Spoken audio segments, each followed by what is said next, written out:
I used to be a guy who was experiencing the world, and now I feel like the world and the universe experiencing a guy. As an actor, you play characters, and then if you go deep enough into those characters, you realize that your own character is pretty thin to begin with, you know? And then you suddenly have this separation and go, well, who's Jim Carrey? Oh, he doesn't exist, actually. And at a certain point, I realized, hey, wait a second, you know, if it's so easy to lose Jim Carrey, who the hell is Jim Carrey?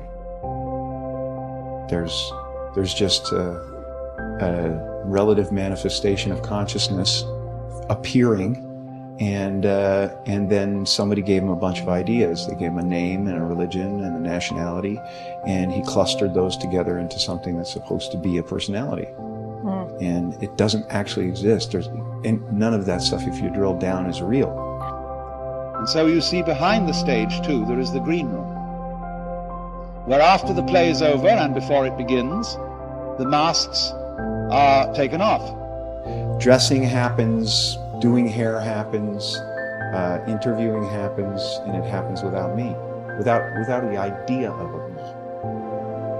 You know, it's really, you know, the fact that we're already enlightened, we're already complete, and it's just realizing that you're complete.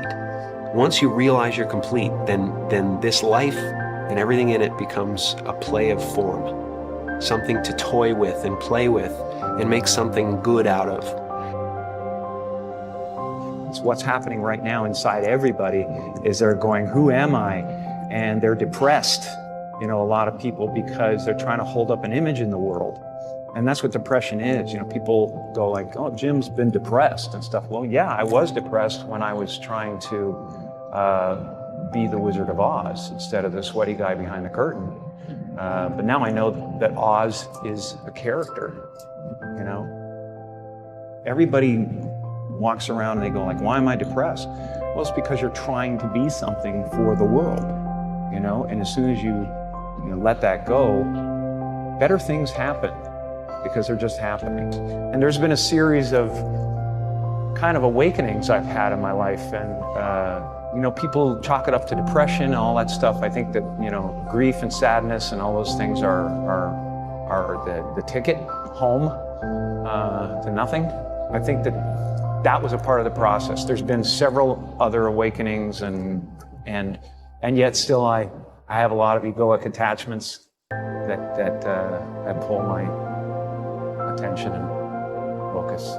I think, you know, the right marriage with the right character and the right guy who's going through something is essential.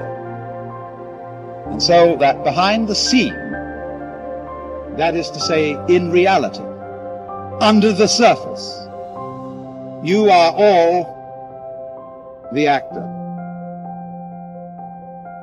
Marvelously skilled in playing many parts and in getting lost in the mazes of your own minds and the entanglements of your own affairs, as if this were the most urgent thing going.